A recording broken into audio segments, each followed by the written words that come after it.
सबसे पहले आप अपने मोबाइल या कंप्यूटर में गूगल को ओपन कर लीजिए और वहाँ पर टाइप कीजिए UDICE प्लस। जैसे आप इसको टाइप करके एंटर करते हैं ये पेज सामने आएगा और यहाँ पर सबसे ऊपर में देखिए UDICE प्लस लिखा हुआ है, इसे आप क्लिक करेंगे। जैसे ही आप क्लिक करते हैं आप लॉगिन पेज पर पहुँचेंगे।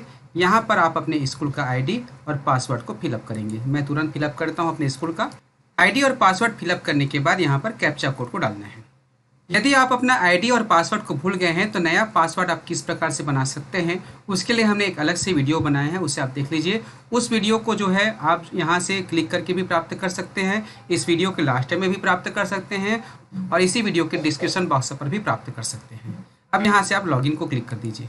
लॉगिन करने के बाद आप इस पेज पर पहुँचेंगे। यह होम पेज है। इसमें सबसे ऊपर आपके संस्था प्रमुख का नाम दिया गया है, उसका मोबाइल नंबर दिया गया है। यहाँ पर आपके स्कूल का नाम दिया गया है, आपके स्कूल का डाइस कोड दिया गया है और यहाँ पर आपका स्कूल किस कैटेगरी का है उसका उल्लेख किया गया है। एक मैसेज यहाँ पर शो हो रहा है, इसका अर्थ है कि आपका स्कूल जिस कैटेगरी का है उसी कैटेगरी के आधार पर प्रश्न को यहाँ पर दिखाया जाएगा। बाकी प्रश्नों को यहाँ पर छिपा दिया गया है, इसलिए प्रश्न के क्रम जो है आगे पीछे हो सकते हैं, इसमें आप बिल्कुल घबराइएगा मत। यहाँ पर 3 अलग अलग ऑप्शन दिखाई दे रहे हैं। ये जो है निर्देशिका के लिए है, ये सॉफ्टवेयर के लिए है और आपको जो फॉर्म फिलअप करना है उसके लिए ये वाला ऑप्शन है। इस ऑप्शन को ओपन करने से पहले इसे एक बार क्लिक करके देख लीजिए। इसमें आपको आपके ब्लॉक MIS का नंबर प्राप्त होगा, इसमें डिस्ट्रिक्ट MIS का नंबर प्राप्त होगा। अब हम फॉर्म भरना स्टार्ट करते हैं। इसके लिए सबसे पहले click here to open DCF to fill the data, इसे क्लिक करेंगे।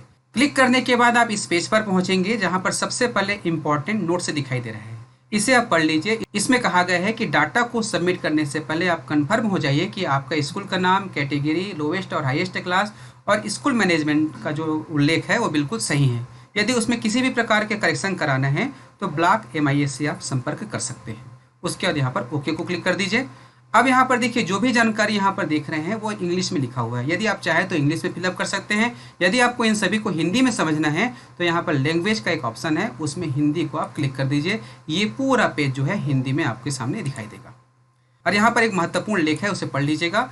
अब यहाँ पर देखिए टोटल जो DCF फॉर्म है उसे अलग अलग कैटेगरी में बांटा गया है, जिसमें अलग अलग भाग संख्या दिया गया है और पहले भाग में जो है स्कूल के विवरण के संबंध में जानकारी पूछा गया है और प्रत्येक भाग के अलग अलग पॉइंट भी बने हुए हैं, जिसके अंतर्गत अलग अलग क्वेश्चन है और प्रत्येक क्वेश्चन का जो मेन टाइटल है उसे यहाँ पर दे दिया गया है। ठीक है, अब यहाँ पर शुरू नहीं हुआ है लिखा हुआ है, इसका अर्थ है कि अभी हमने फॉर्म को भरना शुरू नहीं किया है। जब हम शुरू कर लेंगे और कंप्लीट कर लेंगे तो यहाँ पर पूर्ण हो गया या कंप्लीट दिखाई देगा। अब इसको हमको भरना है तो सबसे पहले 1.1 से लेकर 1.14 को भरना चाहते हैं तो सबसे पहले विवरण को क्लिक करेंगे। यहाँ पर देखिए रेड कलर में एक मैसेज शो हो रहा है, इसका अर्थ है कि आप जो है इसमें 1.1 से लेकर के 1.12 को मॉडिफाई नहीं कर सकते, अर्थात उसको संशोधन नहीं कर सकते। उसमें किसी भी प्रकार के संशोधन आपको कराना है तो आप जो है ब्लॉक MIS से संपर्क कर सकते हैं। तो सबसे पहले आपको क्या करना है, प्रत्येक जानकारी को आपको पढ़ना है और उसमें देखना है कि जो जानकारी दिया गया है वो सही है कि नहीं। जैसे कि आपकी स्कूल का डाइस कोड आप चेक कर लीजिए, भौगोलिक स्थिति चेक कर लीजिए, स्कूल का नाम बड़े अक्षर में चेक कर लीजिए, स्कूल का स्थान और किस ग्राम में है उसका नाम, उसके बाद जो है संकुल का नाम, पिन कोड, ऐसे सारी चीज़ों को आप एक बार क्रॉस चेक कर लीजिए। सब चीज़ सही है तो कोई दिक्कत नहीं और किसी भी प्रकार का करेक्शन कराना है तो आप अपने ब्लॉक MIS से संपर्क कर सकते हैं। और यहाँ पर देखिए इसी मैसेज में एक और बात लिखा गया है, वह है 1.13 से लेकर के 1.14 को आप अपडेट कर सकते हैं। तो देखते हैं इसमें क्या दिया गया है। इसमें देख सकते हैं 1.13 में दिया गया है स्कूल का पता और 1.14 में दिया गया है संपर्क विवरण। इसमें आपने पिछले वर्ष जिस शिक्षक का नाम दिया था उसी का यहाँ पर उल्लेख होगा। यदि आप इसको चेंज करना चाहते हैं, इसको अपडेट करना चाहते हैं तो यहाँ पर क्लिक हियर फॉर अपडेट को क्लिक करेंगे। जैसे ही क्लिक करेंगे ये पेज सामने आएगा, इसमें आवश्यक जानकारी को आप फिलअप कर सकते हैं। पूरी जानकारी को फिलअप करने के बाद जमा करे को आप क्लिक करेंगे। जमा करे का अर्थ होता है सेव करें। ठीक है, उसके बाद हमें बैक को कर देते हैं। अब यहाँ पर आपको 1.15 से लेकर के 1.26 तक की जानकारी को फिलअप करना है, जिसमें कि कुछ जानकारी को पहले से ब्लॉक किया गया है, उसमें आप संशोधन नहीं कर सकते। इसमें संशोधन करने के लिए आपको ब्लॉक MIS से संपर्क करना है। सबसे पहले जो जानकारी इसमें दिया गया है सभी को एक बार क्रॉस चेक कीजिए। जैसे स्कूल की श्रेणी, प्राइमरी स्कूल में सबसे छोटी कक्षा, सबसे बड़ी कक्षा, क्या पूर्व प्राथमिक भाग, सेक्शन, आंगनबाड़ी को छोड़कर स्कूल से संबंध है, स्कूल का प्रकार, स्कूल का प्रबंधन और यहाँ पर देखिए कक्षा में अनुभाग संख्या। यदि आपकी स्कूल की कक्षा जो है एक ही कक्षा अलग अलग सेक्शन में लगता है तो यहाँ पर सेक्शन की संख्या लिखेंगे, अदरवाइज सेक्शन जो है एक ही रहेगा। अब यहाँ पर देखिए स्कूल का स्थापना वर्ष दिया गया है। यदि आपके स्कूल का स्थापना वर्ष यहाँ पर जो दिया गया है वो गलत है तो आप उसे अपडेट कर सकते हैं। अपडेट करने के लिए इसे आप क्लिक करेंगे।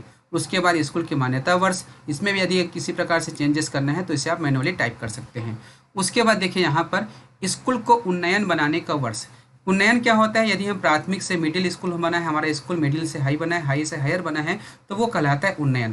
तो जिस वर्ष में आपका स्कूल उन्नयन हुआ है उसका उल्लेख यहाँ पर करेंगे। यदि नहीं हुआ है तो इसे छोड़ देंगे।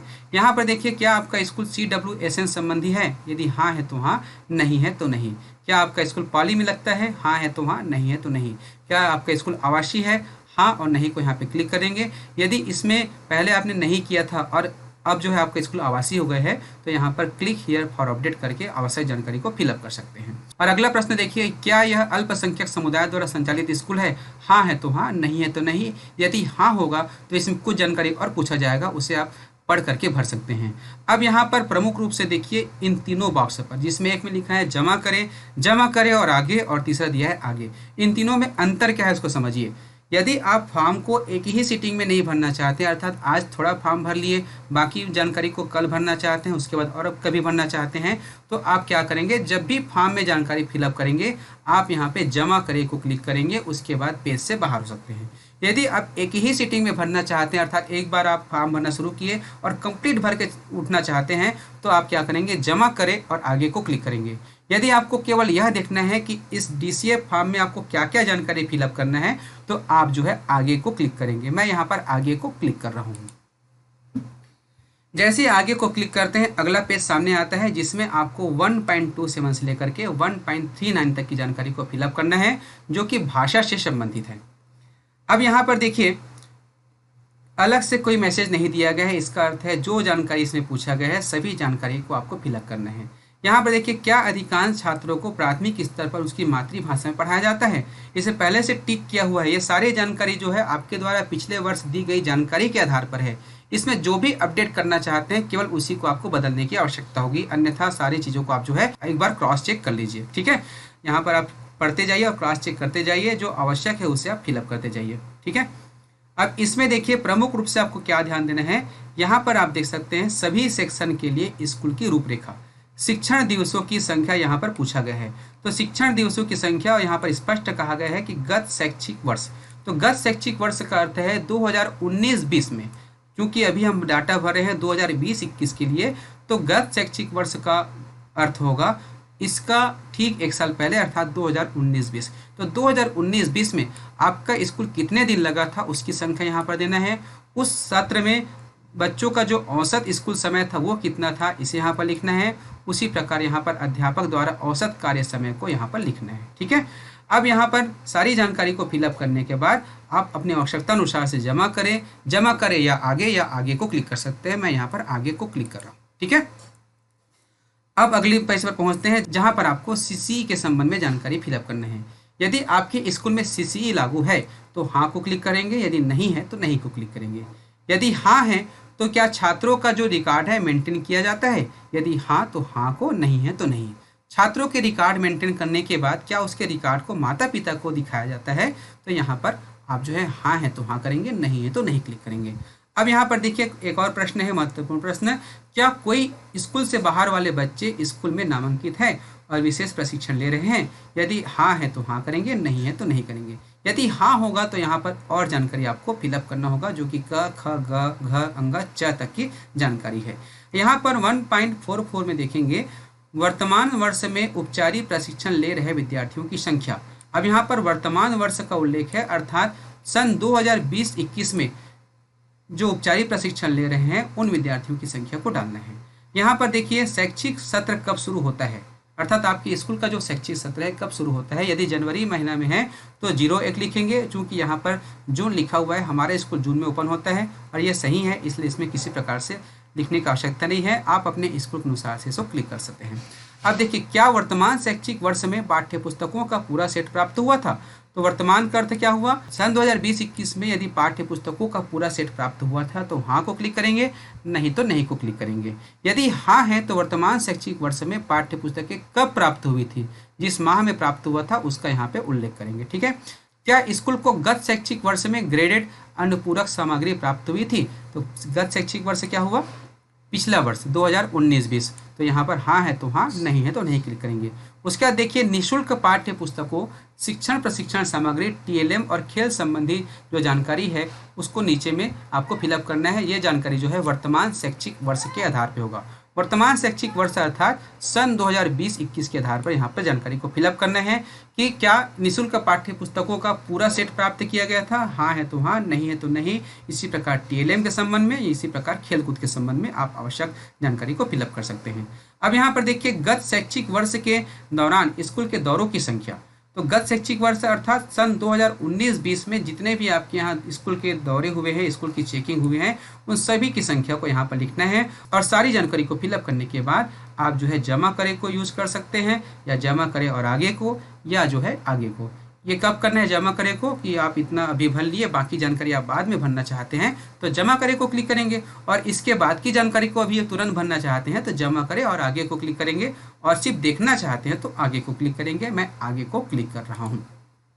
दोस्तों वीडियो को लाइक कर दीजिए और अधिक से अधिक शेयर कर दीजिए, क्योंकि इस वीडियो को बनाने में हमें बहुत मेहनत करने की आवश्यकता हुई और हम आपके लिए हेल्पफुल वीडियो लेकर आए हैं।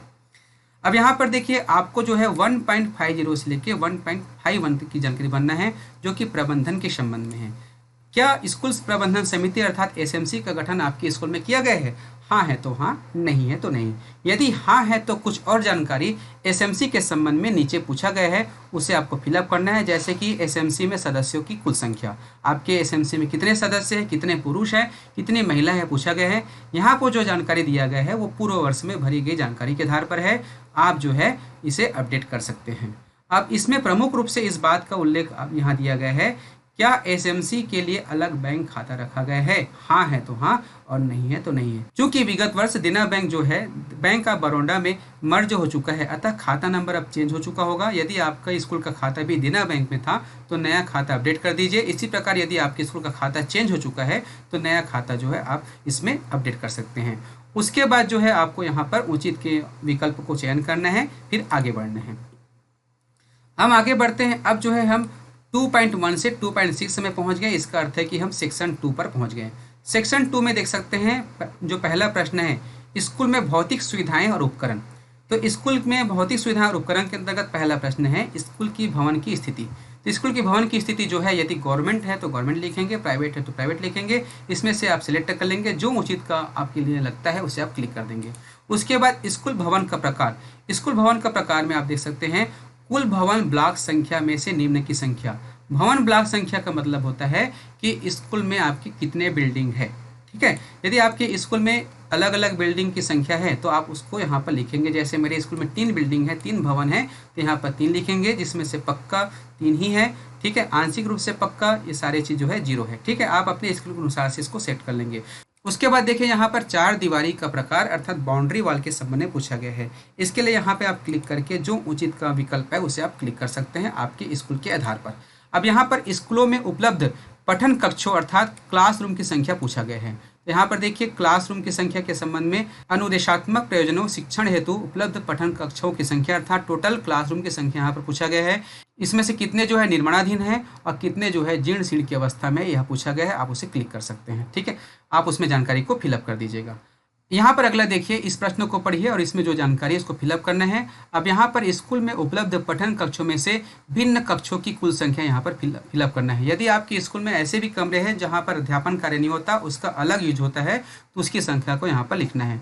अब कक्षाओं की स्थिति, आपके जो क्लासरूम आपने दिए हैं उसमें से कितने पक्का है, कितने आंशिक रूप से पक्का है, कितने कच्चा है, कितने तंबू वाले हैं, और इसमें कौन अच्छी स्थिति है, कौन मरम्मत की आवश्यकता है, कौन अधिक मरम्मत की आवश्यकता है, उसका यहाँ पर उल्लेख करना है।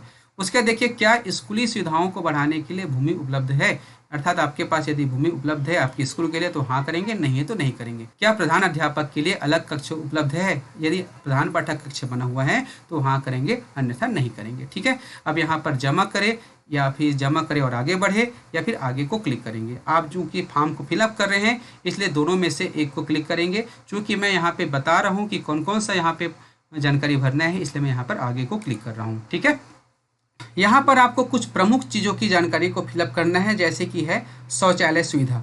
क्या आपके स्कूल में शौचालय है? हाँ है तो हाँ और नहीं है तो नहीं।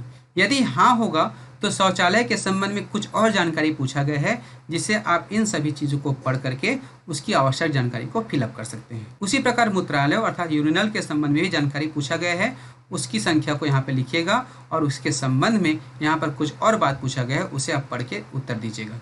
ठीक है। अब अगला प्रश्न है, क्या निकटतम शौचालय मूत्रालयों में साबुन के साथ हाथ धोने की सुविधा है, अर्थात हाथ धोने के लिए साबुन की सुविधा है तो हाँ करेंगे, नहीं है तो नहीं करेंगे। अगला प्रश्न है, क्या स्कूल परिसर में पेयजल की सुविधा उपलब्ध है। स्कूल परिसर में पूछा गया है तो आप चेक कर लेंगे आपकी स्कूल परिसर में यदि पानी की सुविधा है, पेयजल की सुविधा है तो हाँ को क्लिक करेंगे, अदरवाइज नहीं को करेंगे। यदि हाँ है तो उस सुविधा का सोर्स क्या है, अर्थात पेयजल किससे प्राप्त करते हैं, हैंडपंप से, संरक्षित कुएं से, असंरक्षित कुएं से। इसको आप जो उचित का कॉलम है उसे क्लिक कीजिएगा और क्लिक करने के बाद वो जो है कभी कार्य कर रहा है कि नहीं कर रहा है उसको भी यहाँ पर क्लिक करना है। उसके बाद अगला है, क्या स्कूल में आरओ उपलब्ध है, उसको देख लीजिएगा है कि नहीं है, नहीं है तो नहीं क्लिक करेंगे।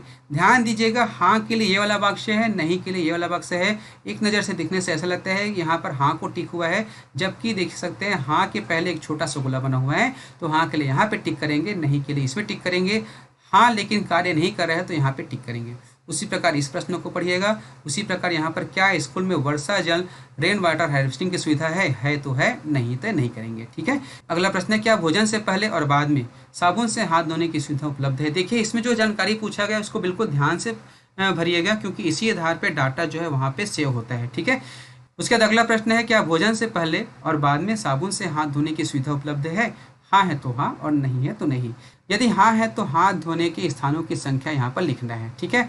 उसके बाद, क्या स्कूल में बिजली का कनेक्शन है। हाँ है तो हाँ, नहीं तो नहीं। क्या सौर पैनल है, उसको चेक कर लीजिएगा। और क्या आपके स्कूल में पुस्तकालय है, यदि है तो कितने पुस्तक आपके पुस्तकालय में है, उसकी संख्या को यहाँ पर फिलअप करना है। ठीक है। उसके बाद अगला देखिए यहाँ पर, क्या स्कूल में पूर्णकालिक पुस्तकालय अध्यक्ष है, उसको देख लीजिएगा, है तो है, नहीं तो नहीं।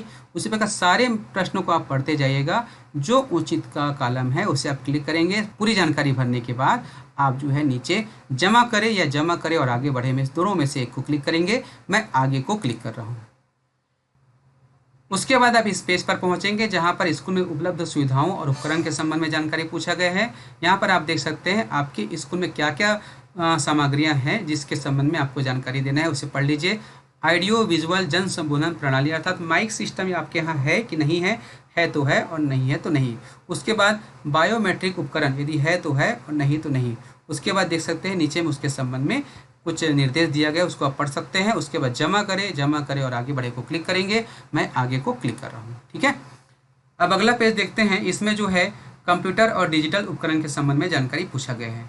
आप इसमें देखेंगे कि आपकी स्कूल में क्या क्या वस्तुएं जो है उपलब्ध है। जो वस्तुएं उपलब्ध है उसे हाँ करेंगे और जो नहीं है उसे आप क्लिक करेंगे। ठीक है। उसके बाद जमा करें और आगे को क्लिक करेंगे, फिर आगे को मैं क्लिक कर रहा हूँ। ठीक है। उसके बाद आप जो है इस पेज पर पहुंचेंगे। यहाँ पर आप देख सकते हैं पॉइंट जो है 3.2 है। इसका अर्थ जो है आप तीसरे सेक्शन पर पहुंच गए। इसमें आपको आपके स्कूल में जितने भी शिक्षक कार्यरत है उनकी संख्यात्मक जानकारी को देना है। आप देख लीजिए आपके स्कूल में कितने शिक्षक है, उसमें से कितने के पास आधार नंबर है, उसे आप क्लिक कर दीजिएगा, उसे आप भर दीजिएगा। उसके बाद यहाँ पर जमा करें और आगे बढ़े को क्लिक करेंगे। अब यहाँ पर आपके स्कूल में जितने भी शिक्षक कार्यरत है उनकी जानकारी को यहाँ पर दिया गया है। एक बार उसे देख लीजिए, पढ़ लीजिए। यदि किसी भी प्रकार का करेक्शन करना है, जैसे शिक्षक के आईडी कोड में चेंज करना है या उसके वैवाहिक स्थिति में चेंज करना है या उसकी योग्यता में चेंज करना है, तो आप यहाँ पर एडिट को क्लिक करके आवश्यक जानकारी को फिलअप करके सेव कर सकते हैं। यदि आपको स्कूल में कोई नया शिक्षक आया है, उनकी जानकारी फिलअप करना है, तो यहाँ पर जोड़े को क्लिक करेंगे। लेकिन ध्यान रहे, जोड़े को क्लिक करेंगे तो ये ऑप्शन तभी काम करेगा जब आपने इसके पहले वाले पेज में स्कूल के शिक्षकों की संख्या में आवश्यक बदलाव किए थे। यदि बदलाव नहीं किए होंगे तो यहाँ पर आप मैसेज दे सकते हैं, ये जो है काम नहीं करेगा। इसलिए आप पीछे जा करके सबसे पहले अपने स्कूल के शिक्षकों की संख्या को अपडेट कर लीजिए। यहाँ पर देखिए सभी के नाम के सामने नॉट कंप्लीटेड लिखा हुआ है। इसका अर्थ है कि अभी इसको हमने अपडेट नहीं किया है, इसको हमने चेक नहीं किया है। चेक करने के बाद आपको क्या करना है, पूर्ण के रूप में चिन्हित करना है, फिर आगे बढ़ना है। जैसे आप इसको क्लिक करेंगे वो जो है ये जो नॉट कंप्लीटेड है वो कंप्लीटेड दिखाई देगा। अभी मैं इसे कुछ नहीं कर रहा हूँ, आगे बढ़ रहा हूँ। ठीक है। यहाँ पर देख सकते हैं 4.1.2 में कक्षा प्रथम में नए दाखिले न्यू एडमिशन, ये जानकारी आपको किस स्थिति में देना है, सितंबर 2020 की स्थिति में आपको यहाँ पर जानकारी देना है। आप देख सकते हैं यहाँ पर एक आदेश हमारे पास उपलब्ध है जिसमें लिखा गया है कि समस्त दर्ज संख्या सितंबर 2020 की स्थिति में रहेगी। ठीक है, अब उसमें आप देख सकते हैं कि पहली कक्षा में 5 वर्ष से कम कितने बालक को आपने एडमिशन दिया, कितने बालिका को दिया, यहाँ पे करेंगे। ऐसे बालक बालिका जो 5 वर्ष के हैं वो इस कॉलम में आएंगे। ऐसे बालक बालिका जो 6 वर्ष के किस में आएंगे, 7 वर्ष के किस में आएंगे, और जो 7 वर्ष से ज़्यादा है उनकी जानकारी यहाँ पर आएगा। उसके बाद कक्षा प्रथम में दाखिल कुल बच्चों की संख्या यहाँ पर लिखना है, यहाँ पर बालक का, यहाँ पर बालिका का। उसके बाद यहाँ पर देखिए कक्षा प्रथम में कुल बच्चों में से पूर्व विद्यालय अनुभव रखने वाले बच्चों की संख्या यहाँ पर फिलअप करना है, फिर जमा करे करना है, फिर आगे बढ़ना है। मैं यहाँ पर आगे बढ़ रहा हूँ। ठीक है, अब यहाँ पर देखिए वर्तमान शैक्षिक सत्र में नामांकन को दर्ज करना है। ठीक है, और वर्तमान शैक्षिक सत्र अर्थात सन 2020-21 में, और इसमें भी आपको 30 सितंबर 2020 तक की स्थिति में दर्ज संख्या को फिलअप करना है। यहाँ पर एक और मैसेज यहाँ पर शो हो रहा है, यहाँ बाद में उपयोगकर्ता को प्रत्येक तालिका को व्यक्तिगत रूप से सहेजने की आवश्यकता होगी, अर्थात प्रत्येक कॉलम को भरने के बाद आप इसको सेव करना ना भूलें। इसमें आप दर्ज संख्या को जनरल, SC, ST, OBC के आधार पर फिलअप कर दीजिएगा। उसके बाद यहाँ पर जमा कर दीजिएगा अर्थात सेव कर दीजिएगा। उसके बाद कुल नामांकन में से अर्थात ऊपर जो जानकारी भरा है उसके आधार पर अल्पसंख्यक समूह की जानकारी यहाँ पर भरना है कि कितने मुस्लिम हैं, क्रिश्चियन है, सिख है, बुद्धिस्ट है, पारसी है, उसके बाद जैन है और अदर है, इसमें यहाँ पर फिलअप करना है। फिर यहाँ पर जमा करिए को क्लिक करना है। उसके बाद कुल नामांकन में से आधार नंबर वाले और BPL श्रेणी के अनुसार छात्रों की संख्या को यहाँ पर फिलअप करना है। ठीक है, उसके बाद कुल नामांकन में से ट्रांसजेंडर छात्रों की संख्या को फिलअप करना है, फिर जमा करने हैं, उसके बाद आगे को क्लिक करना है। ठीक है, उसके बाद इसमें जो जानकारी पूछा गया है उसे वर्तमान शैक्षिक सत्र के अर्थात सितंबर 2020 की स्थिति में जानकारी आपको देना है। फिर जमा करें और आगे को क्लिक करेंगे। उसी प्रकार इसमें भी उसी डेट के आधार पर अर्थात सितंबर 2020 की स्थिति तक की जानकारी आपको यहाँ पर फिलअप करना है। उसके बाद यहाँ पर देख सकते हैं रिपीटेटर्स इनरोलमेंट डिटेल्स ऑनली, अर्थात जो रिपीट किए हैं उसी की जानकारी यहाँ पर फिलअप करना है, फिर जमा करना है। उसके बाद देख सकते हैं कुल नामांकन में से निम्नलिखित अल्पसंख्यक समूहों में से संबंधित नामांकन का विवरण प्रदान करें। उसके बाद जमा करें और आगे को क्लिक करना है। अब यहाँ पर आप देख सकते हैं 4.6 में आपको विशेष जरूरत वाले बच्चों अर्थात CWSN की जानकारी को भरना है। इसकी जानकारी भरने के लिए एक निर्देश प्राप्त हुआ है कि आप अपने यहाँ पर देख सकते हैं विशेष ध्यान दें, खासकर शासकीय शाला में ये जानकारी विशेष आवश्यकता CWSN वाले बच्चों की है। इस संख्यान को ब्लॉक में CWSN BRP से संपर्क करके भरे। ठीक है, BRP से संपर्क करके आपको यहाँ पर फिलअप करना है। उसके बाद देख सकते हैं इसमें जो भी जानकारी दिया गया है आप उस CWSN के आधार पर फिलअप कीजिएगा, फिर जमा करें और आगे को क्लिक करेंगे। अब यहाँ पर देखिए बच्चों को दिए गए प्रोत्साहन व सुविधाएं कब का, गत शैक्षिक वर्ष का अर्थात सन 2019-20 की जानकारी यहाँ पर फिलअप करना है। ठीक है, जिसमें से आप देख सकते हैं टेक्स्ट बुक के संबंध में जानकारी पूछा गया है, यूनिफॉर्म के संबंध में, उसके बाद ट्रांसपोर्ट फैसिलिटी, इसमें से जो सुविधाएं आपके स्कूल में आपके स्कूल के विद्यार्थियों को प्राप्त हुआ है उसकी जानकारी यहाँ पर फिलअप करना है। फिर यहाँ पर जमा करें को क्लिक करना है, फिर आगे बढ़े को क्लिक करना है। उसके बाद यहाँ पर देख सकते हैं CWSN विद्यार्थियों को दी गई सुविधाएं गत शैक्षिक वर्ष अर्थात 2019-20 में जो जानकारी आपको प्राप्त हुआ था CWSN के संबंध में उसी की जानकारी यहाँ पर फिलअप करना है। ठीक है, फिर जमा करें और आगे को क्लिक करेंगे। उसके बाद यहाँ पर देखिए प्रारंभिक स्तर पर वार्षिक परीक्षा के परिणाम, कक्षा 5वीं के लिए गत वर्ष में वार्षिक परीक्षा परिणाम अर्थात सन 2019-20 में कक्षा 5वीं का वार्षिक परिणाम क्या था उसे यहाँ पर लिखना है। जैसे कि परीक्षा में सम्मिलित विद्यार्थियों की संख्या, उसमें से आप सामान्य, SC, ST, OBC और टोटल यहाँ इस प्रकार से कैटेगरी बांटा गया है और इसमें बालक बालिका की जानकारी दिया गया है। इस प्रकार से आपको जानकारी एकत्र करके इसमें फिलअप करना है, फिर आगे बढ़े को सेव करें और आगे बढ़े को क्लिक करना है। उसके बाद यहाँ पर देख सकते हैं प्राप्ति और व्यय अर्थात अब इस सेक्शन में भाग 8 में जो है आपके स्कूल में जो साला फंड प्राप्त होते हैं उसके संबंध में जानकारी दिया गया है। वित्तीय वर्ष 19-20 सरकारी और सरकारी सहायता प्राप्त स्कूलों के दौरान स्कूल और व्यय द्वारा प्राप्त अनुदान किस मद में कितने पैसे प्राप्त हुए थे उसकी जानकारी यहाँ पर फिलअप करना है। सभी जानकारी को अच्छे से फिलअप कीजिएगा। उसके बाद यहाँ पर जमा करें और आगे को क्लिक करेंगे। ठीक है, अब आगे बढ़ते हैं। उसके बाद यहाँ पर देख सकते हैं भाग 10 जो है उसमें केवल सरकारी और सरकारी सहायता प्राप्त स्कूलों के लिए है, जो कि PGI और अन्य संकेतक के संबंध में है। PGI संकेतक देख सकते हैं शिक्षकों की संख्या जिसके पास आधार है अथवा जिनकी विशिष्ट ID किसी इलेक्ट्रॉनिक डाटाबेस में अधिरोपित है संख्या को देख लीजिएगा। उसके बाद क्या स्कूल में विद्यार्थियों की उपस्थिति इलेक्ट्रॉनिक रूप में लेने की कोई उपयुक्त प्रणाली है, अर्थात उस जो हम डिजिटल अटेंडेंस लेते हैं उसके संबंध में जानकारी पूछा गया है। स्कूल में शिक्षकों की उपस्थिति इलेक्ट्रॉनिक रूप से एकत्रित करने की कोई प्रणाली है, इसको देख लीजिएगा। क्या स्कूल का मूल्यांकन पूरा कर लिया गया है, इसको आप पढ़ लीजिएगा। पढ़ने के बाद आप देख सकते हैं यहाँ पर अन्य संकेतक दिया गया है, इसको आप पढ़ करके जो उचित कॉलम है उसको आप क्लिक करते जाएंगे। आप पूरी जानकारी भरने के बाद जमा करें और पूर्ण करने को क्लिक करेंगे। उसके बाद यह जानकारी आपका DCA फॉर्म जो है प्रारंभिक स्तर पर यह जो है आपका पूर्ण हो गया। इस प्रकार से आपका जो प्रारंभिक जानकारी फिलअप हो गया। जानकारी फिलअप होने के बाद इसको आपको सत्यापन कराना है, तो सत्यापन किस प्रकार से करा सकते हैं उसके लिए अलग से वीडियो लेकर आऊँगा। अभी आप इतना जानकारी फिलअप कर लीजिएगा, वो वीडियो भी जल्द आने वाला है। वीडियो कैसा लगा अवश्य बताइए और इसे अधिक से अधिक शेयर कीजिएगा, और हाँ, वीडियो को एक लाइक तो अवश्य कर दीजिएगा। धन्यवाद।